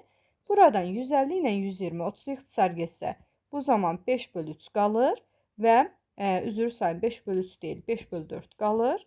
Aha, 30 ixtisar aparmışıq. 100 ilə də 4 getsə 25 qalır. 5-in də 25-ə hasili bərabərdir 125. Dostlar, biz nəticədə aldıq ki, 100 ilə A-nın cəmi bərabərdir 125-ə. Deməli, A da bərabərdir 125-dən 100-ün çıxanda 25 qalacaq. Deməli, buradan belə bir nəticəyə gəlirik ki, əgər işin miqdarını 50% artırsaq, məhsuldarlıq 20% artanda, bununla yanaşı işçinin sayı da 25% artmalıdır ki, deməli, sərf olunan zaman dəyişməsin. Bu da 25%. Növbəti baxırıq, dostlar, 79-a. 79-da deyir ki, A litr 20%li duz məhlulu ilə B litr 90%li duz məhlulu qarışdırıldıqda, alınan yeni məhlulda duzun faiz göstəricisi 50% olarsa, A üstə gəl B cəminin ən kiçik qiymətini tapın. Dostlar, iki məhlulun qarışdırılmasından söhbət gedir. Biz bilirik ki, iki məhlul qarışdırılanda onların kütlələrini toplayıb məxrəcə yazırıq. Tərkibində həll olan maddə nədən söhbət gedirsə, onları da toplayıb surətdə yazırıq və qarışıq istənilən halda bizim üçün 100%-dir, içərisində həll olansa x% təşkil eləyir. İndi dostlar, bizə deyir ki, A litrin içində 20%, B-nin də içində 90% duz var. Onda dostlar, biz deməli ümumi kütləni yazanda məxrəcə deməli A məhlulu ilə B məhlulunun cəmini yazmalıyıq. Yəni qarışığın cəmi. Və dostlar, A-nın tərkibində 20% duz var. Yəni A-nın %20-si duzdan ibarətdir və B-nin də tərkibində 90%. B-nin də deməli %90-ı duzdan ibarətdir. Duzları da surətə yazdıq. Bərabərdir. Məhlula 100% deyirik. Deyir ki, duzlar tərkibində 50% təşkil edir. X-in yerinə də 50% yazırıq. İndi dostlar, buradan çarpaz vurub hesablama apara bilərik. Çarpaz vurub hesablasaq, A vur %20-ni 100-ə vuranda 100 ixtisar gedəcək. Nəticədə 20A. Digəri də 90B bərabərdir. A plus B-ni də 50-yə vuranda deməli 50A üstə gəlinsin 50B alınır. Buradan deməli 90B-dən 50B-ni çıxanda qalacaq 40B və 50A-dan 20A-nı çıxanda qalacaq 30A. Və onu ixtisar aparsaq da qalır 4B-miz bərabərdir 3A-ya. Dostlar, bizə deyir ki, AB cəminin ən kiçik qiymətini tapın və A-da, deməli B-də natural ədədlərdir. Dostlar, A ilə B natural olsun və ala biləcəyi qiymətlərin ən kiçiyini alması üçün, baxın, burada 4B bərabərdir 3A ifadəsi yazmışıq. 4 ilə 3 qarşılıqlı sadədir. Bu şərti ödəyən ən kiçik ədəd hansı var? B-yə 3 yazsam, A-ya da 4 yazsam ən kiçik hal olar. 4 üçün 12 eləyir, 3 4-ün də 12 eləyir. Deməli, B-nin ən kiçik qiyməti 3-dür, A-nın da ən kiçik qiyməti 4-dür. Bizdən AB cəminin minimal qiymətini istəyirdi. Minimum A üstəgəl B bərabərdir. Deməli, 4 ilə 3-ün cəminə. Bu da bərabər olacaq 7-yə. Deməli, cavabımız 7 imiş. Keçirik dostlar 80-ə. 80-ci sualda nə deyir? A litr 10%li duz məhlulu ilə B litr 90%li duz məhlulu deməli qarışdırılır və qarışıqda alınan yeni məhlulda duzun faiz göstəricisi 40% olarsa, A üstəgəl B cəminin ən kiçik qiymətini tapın və A da deməli B-də natural ədədlərdir. Dostlar, eynən bayaqki kimi gedəcək sual. Gəlin yenə də düsturumuzu qeyd eləyək hər ehtimal. Deməli, iki məhlulu qarışdıranda məhlulların kütlələri cəmini məxrəcə yazırıq. Tərkibində həll olan maddələrin kütlələri cəmini isə surətə yazırıq. Qarışıq bizim üçün 100%-dir. İçərisində həll olan maddə bizim üçün x% təşkil eləyir. İndi dostlar, deməli məhlulun birinin kütləsi A, digərinin kütləsi B-dir. Ona görə məxrəcdə A üstəgəl B yazırıq. A-nın tərkibində duz 10%-dir. Yəni A vurulsun %10. B-nin də tərkibində duz deməli 90%-dir. B vurulsun %90. Və bunları qarışdırdıqda qarışığı istənilən halda biz 100% deyirik.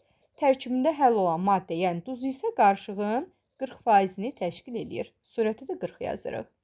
İndi dostlar, buradan çarpaz vurub hesablasaq, deməli, A vur %10 üstə gəl, B vur %90-ı 100-ə vuranda yüzdələr gedir. Nəticədə 10A üstə gəl 90B qalacaq və A plus B-ni 40-a vurduqda nəticədə 40A üstə gəlinsin 40B alacağıq. Buradan dostlar, 90B-dən 40B-ni çıxanda 50B və 40A-dan 10A-nı çıxanda da qalacaq 30A-mız. Və hər iki tərəfi 10 ixtisar aparsaq 5B-miz bərabərdir 3A-ya. Diqqət edirsinizsə, şərtə görə A və B natural ədədlər olmalıdır. Digər tərəfdən A və B cəminin minimal qiymətini istəyir bizdən, ən kiçik qiymətini, yəni minimum qiymətini istəyir bizdən. A və B natural olsun, həm də minimum olsun, gəlin də burada baxaq. Dostlar, 5-in deməli B-yə hasili bərabərdir 3-ün A-ya hasili. Bu zaman ən kiçik yaza biləcəyimiz qiymətlər tərsinə B-yə 3 deməli A-ya da 5 qiyməti yazmaqdır. Həqiqətən də 5 üçün 15, 3 5-in də 15 bir-birinə bərabər olur. Bundan daha kiçik qiymət yazmaq mümkün deyil. Yəni natural ədəd olmayacaq artıq.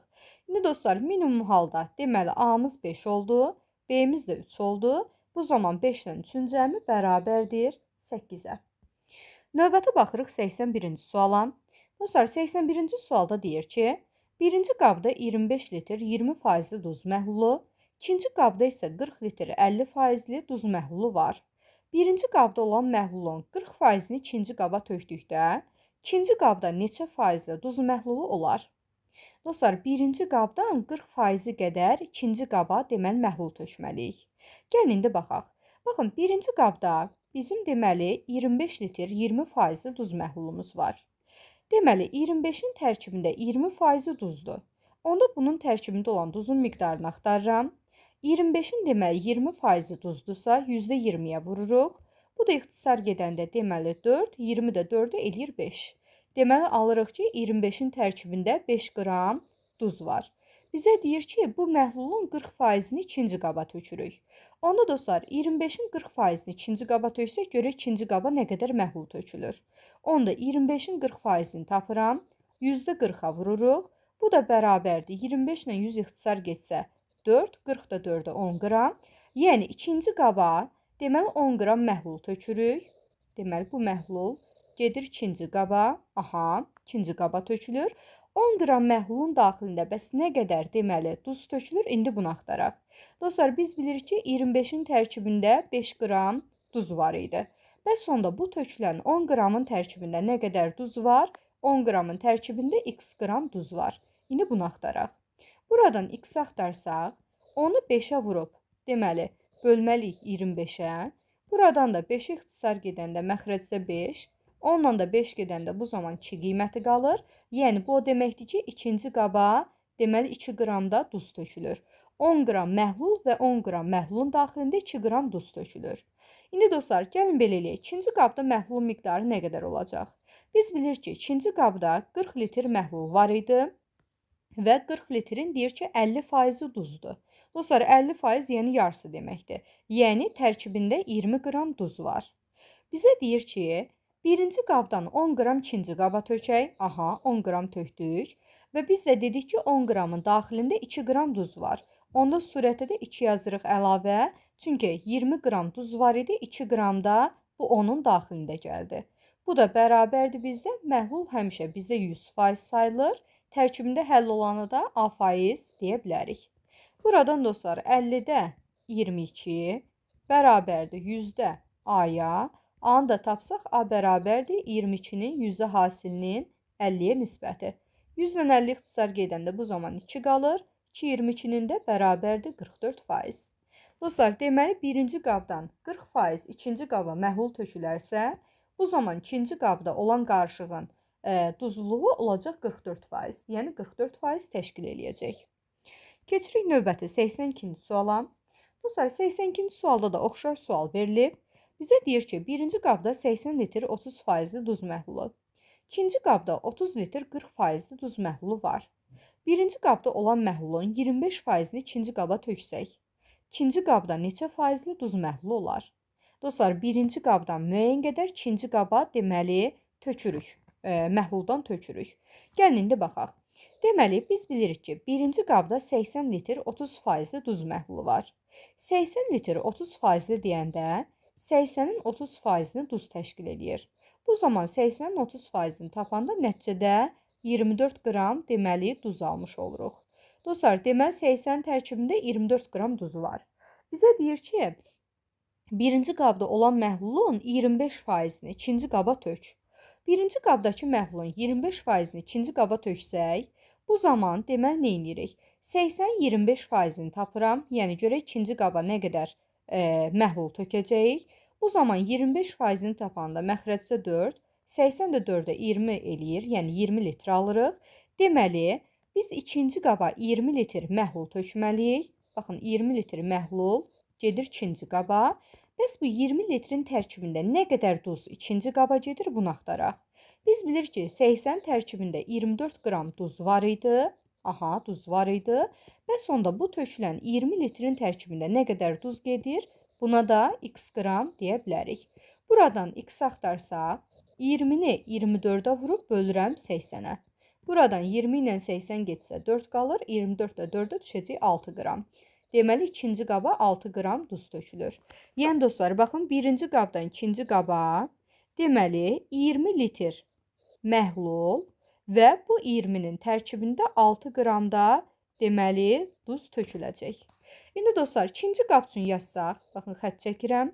İkinci qabda deməli 30 litr 40%-li məhlul var. 30-un deməli 40%-li duzdur. 30-un 40%-ni axtarıram, vururam %40-a. Bu zaman ixtisar gedəndə 12 qram deməli duz qalır. Yəni, ikinci qabın tərkibi belədir ki, məhlulun kütləsi 30-dur, tərkibində duz da 12-dir. Və dostlar, biz dedik ki, ikinci qaba 20 litr məhlul tökürük. Aha, üzərinə 20 gəldim məhlulun. Və bu məhlulun tərkibində də 6 qram duzu var. Plus bir də 6 yazırıq. Bu da bərabərdir. Məhlul həmişə 100% təşkil eləyir. İçərisində həll olan maddəyə isə A% deyə bilərik. Buradan deməli alırıq ki, 50-də 18 bərabərdir 100-də A-ya və A-nı da tapsaq A bərabərdir 18-in 100-ə hasilini 50-yə bölürük. Buradan 100-ün 50 ixtisar gedəndə 2 qalır. 2 18-in də olacaq 36%. Deməli, əgər birinci qabdan ikinci qaba 25% deməli məhlul töksək, bu zaman ikinci qabda olan məhlulun duzluğu 36% təşkil eləyəcək. Keçirik növbəti dostlar 83-cü suala.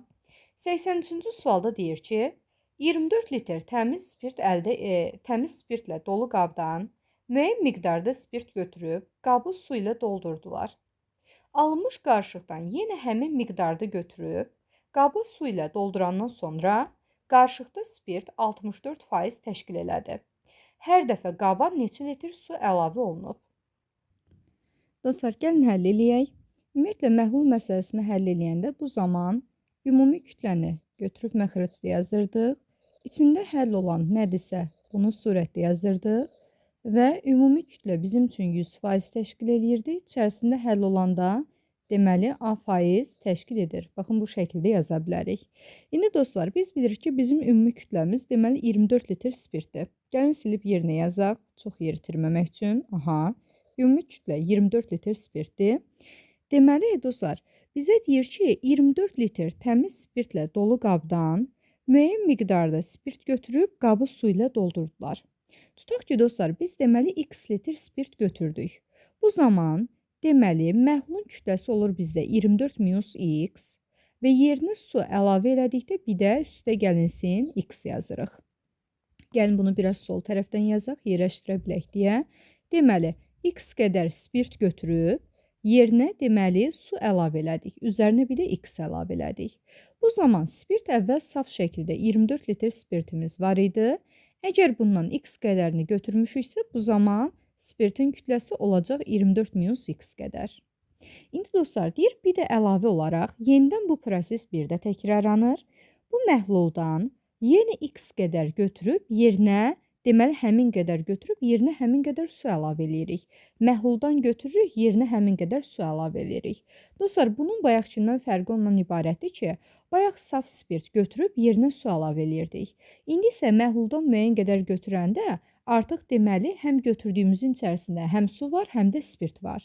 Onu dostlar, biz bilirik ki, deməli 24 deməli litrin tərkibində bizdə 24 çıxılsın x qədər spirt var. Spirt var. Bəs indi yenidən götürəcəyimiz x-in tərkibində nə qədər spirt olacaq? Bunu yazırıq sual. Buradan sualı tapmaq üçün x-i çarpaz olaraq 24 çıxılsın x-a vurub bölməliyik 24-ə. Yəni, ikinci dəfə bu proses təkrarlananda biz deməli, baxın, bu qədər spirt götürmüş oluruq. Onda dostlar, ikinci dəfə yenidən məhluldan x qədər məhlul götürüb, yerinə x qədər saf su gəlirik. Və bu zaman bayaq x qədər spirt götürmüşdük. Qalan spirtin miqdarı bu qədər idi, yəni surətdəki qədər. İndi isə baxın bu qədər, deməli tapdığımız sual qədər spirt götürmüş oluruq. Onda bir də deməli 24 çıxılsın x-dan bir də bunu çıxırıq. X vurulsun, deməli 24 minus x bölünsün 24. Baxın bir də bunu çıxmalıyıq. İndi dostlar, və bizə deyir ki, artıq məhlulun kütləsi 64% təşkil eləyir. Yəni, A-nın yerinə də gətirib 64% yaza bilərik. İndi dostlar, bu tənliyi həll edirik. Gəlin baxaq. Deməli, məxrəcdə bilirik ki, çıxılsın x üstə gəlsin x-lar. Hər dəfə eyni qədər hissə götürüb, eyni qədər deməli su əlavə edirik. Bunların deməli mənası yoxdur. Bunlar gedir. Məxrəcimiz qalır 24 şəklində. Surəti sadələşdirsək, sərgəli yazaq. Surəti sadələşdirsək 24 çıxılsın x minus x üstə gəlinsin x kvadrat bölünsün 24 şəklində olacaq. Bərabərdir. 100-də bir də 64-ümüz var. Biraz da sadələşsə 24 çıxılsın 2x üstə gəlinsin x kvadrat bölünsün 24 bərabərdir. 24-ün deməli 64-də hasilinin 100-ə nisbətinə. Buradan dostlar x kvadrat bölünsün 24 çıxılsın 2x üstə gəl 24-ümüz bərabərdir. Bu eləcək 15 tam %36. Buradan da x kvadrat bölünsün 24 çıxılsın 2x. Üstə gəlinsin 24-dən 15 tam %36-sını çıxsaq nəticədə qalacaq. Deməli 8 tam %64. Bu da bərabərdir 0-a. Buradan dostlar diskriminantı tapsaq, deməli ikinci həddin kvadratı 4 çıxılsın 4ac. A'mız 24-də 1-dir, C'miz də 8 tam %64-dür. Buradan alırıq ki, deməli 4 çıxılsın 4 ilə 24 ixtisar gedəndə 6 qalır. 8 tam %64 də 6 ixtisar eləyəndə 1 tam olacaq %44. 4-dən 1 tam %44-ün də çıxanda nəticədə qalacaq 2 tam %56. Dostlar, bu da bizdə 1 tam onda 6-nın kvadratı deməkdir.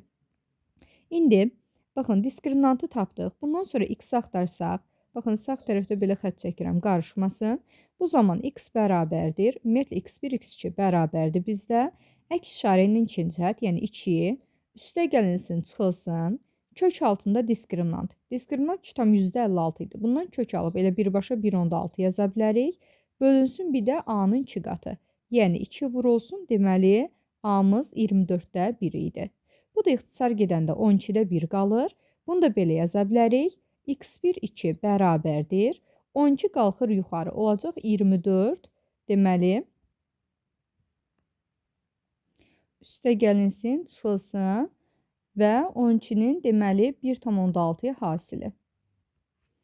19,2. İndi dostlar, əgər üstə gəlmə eləsək 24,9,2-nin cəmi bu bizdə olacaq deməli 43,2. 43,2 təbii ki 24 litrdən çoxdur. 24-dən yəni bu qiyməti çıxa bilmərik. Amma digərini götürsək, minusunu götürsək bu mümkündür. 24 çıxılsın 19,2 bərabərdir 4,8-ə. Deməli, hər dəfə məhluldan 4,8 litr, deməli 4,8 litr, deməli hissə götürülmüşdür. Cavabımız da budur. Keçirik növbəti suala. Nəhayət dostlar, sonuncu sualımıza gəldik. 84-cü suala baxırıq. Dostlar, 84-cü sualda nə deyir? Fabrikdə bir ayda istehsal olunan X, Y və Z məhsullarının paylanma dərəcəsi və bir ədəd məhsulun istehsal xərci və satış qiyməti verilmişdir. Həmin ayda Z məhsulunun istehsal miqdarı X məhsulunun istehsal miqdarından 6 ədəd çox olarsa, bu fabrikin X, Y və Z məhsullarının satışından neçə faiz qazanc əldə olunar? Dostlar, birinci növbədə biz X, Y və Z-dən neçə ədəd istehsal olunub bunu tapmalıyıq. İstehsalın deməli diaqramı baxın bizdə dairəvi formada ifadə olunubdur. Burada görürük ki 120 dərəcə Z-ə aiddir. X-ə baxın belə bir işarə veribsə bu 90 dərəcə deməkdir. Baxın bura 90 yaza bilərik. Bu zaman 90, 120, 210 eləyir. Bu zaman Y-ə də tam dairə 360 deyə 360-dan 210-u çıxanda 150 dərəcə qalacaq. Dostlar, bizə deyir ki, bir dənə kömək edib, deyir Z məhsulunun istehsal miqdarı X məhsulunun istehsal miqdarından 6 ədəd çoxdur. Z X-dan 6 ədəd çoxdur. Dostlar, biz də bilirik ki, Z ilə X-in arasında dərəcə fərqi 30 dərəcədir. Baxın, 120-dən 90 dərəcəni çıxdıqda 30 dərəcə fərq eləyir. Buradan belə bir nəticəyə gəlirik ki, 30 dərəcə fərqimiz arada olan say fərqi, yəni 6 ədədə bərabərdir. Bəs bu zaman deməli, X-in, Y-in, Z-in sayı nə qədərdir? Bunu tapa bilərik. Bizim 30 dərəcəmiz 6 ədəddirsə, bu zaman 90 dərəcə, baxın, 30 dərəcədən 3 dəfə böyükdür. Onda sayda 6-dan 3 dəfə böyük olacaq 18 ədəd. Yəni, buradan alırıq ki, deməli, X-in sayı 18-ə bərabərdir. Z-də isə dostlar 120 dərəcə yazıb. 120 dərəcə 30 dərəcədən 4 dəfə çoxdur. Onda bu da 6-dan 4 dəfə çox olacaq 24 ədəd. Deməli, baxın, bu da bizdə olur Z-in miqdarı 24 ədəd. Və nəhayət, Y üçün də yazsaq, Y 150 dərəcədir. 30 dərəcədən 155 dəfə çoxdur. Onda sayda 6-dan 5 dəfə çox olmalıdır 30 ədəd. Deməli, 30 ədəddə Y məhsulu deməli istehsal edilibdir. Y-in də sayı 30-dur. İndi dostlar, bu bildiklərimizi gəlin cədvəl çəkək. Cədvəldə qeyd edək ki, daha rahat şəkildə ifadə edə bilək. Deməli, məhsulların adları bizdə X, Y, Z idi. Gəlin cədvəli bölək 3 hissəyə. Cədvəli 3 hissəyə bölək. Aha, deməli X, Y, Z idi. Deməli, bunları da alt hissəni də bölürük 3 hissəyə. Aha. Birinci burada yazırıq deməli sayları. Dostlar, saylar tapdıq ki, x-dan deməli 18 ədədi var, y-dən 30 ədəd, z-dən də 24 ədədimiz var. Gəlir indi bunların deməli istehsal xərclərinə. Gəlin yazaq istehsal. Aha. Dostlar, istehsal xərci biz bilirik ki, x-də baxın, x-ə uyğun gələn hissə burada 10-dur. Deməli, x-dan deməli 10 yazıbsa istehsal xərci 1 ədədinin 10-dursa, 18 dənə x istehsal olunanda olacaq deməli 10-u 18-ə vuranda 180, yəni x-in ümumilikdə istehsal xərci 180-dir. Deməli, eyni qayda ilə y, z-i də tapa bilərik. Dostlar, y-in deməli 1 ədədinin istehsal xərci bizdə 20-dir. Onda 30 dənə y-imiz varsa, 30-u 20-yə vuranda bu zaman alacaq 600. Yəni, y-in toplam istehsal xərci 600 olacaq. Eyni qayda ilə z-ə baxsaq, z-in deməli 1-nin istehsal xərci 30-dursa, bu zaman bütün z-in istehsal xərci 24-ü 30-a vuranda alacaq 720. Eyni qayda ilə dostlar, satış qiymətlərini də yaza bilərik. Satış qiymətlərindən biz bilirik ki, x-in satış qiyməti baxın 30 olub. Bu zaman 18 dənə x-a 18-i 30-a vuranda alacaq 540. Və y-in 1-nin satış qiyməti yenə 30-dur. Onda 30 dənəsi 30-30-a vuranda alacaq 900 dənə. 900 daha doğrusu. Və dostlar, z-in deməli 1-nin satış qiyməti 40-dır. 24 dənə z-in satış qiyməti 24-ü 40-a vuranda alırıq 960. Və dostlar, istehsal xərcləri toplam deməli olacaq bizdə 180, 720, 900, 600 də gələndə 1500. Bu istehsal xərcidir.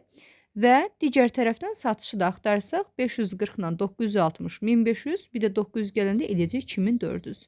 Yəni biz bunlara birlikdə 1500 xərcləmişik və satarkən 2400-ə satılmışdı. İndi dostlar, 1500 maya dəyəri olduğu üçün biz buna 100% deyirik.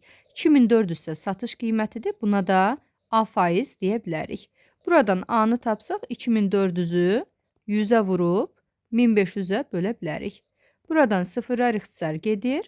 2400-də 15-ə böləndə nəticədə 160 qiymət alınır. Dostlar, 160 deməli 100-ə nəzərən 160 nə deməkdir? 60% artıq deməkdir. Yəni, X, Y və Z məhsullarının satışından neçə faiz qazanc əldə olunar demişdi? 60% qazanc əldə olunar. Bununla da dostlar, izahımız bitdi. Sağ olun, salamat qalın.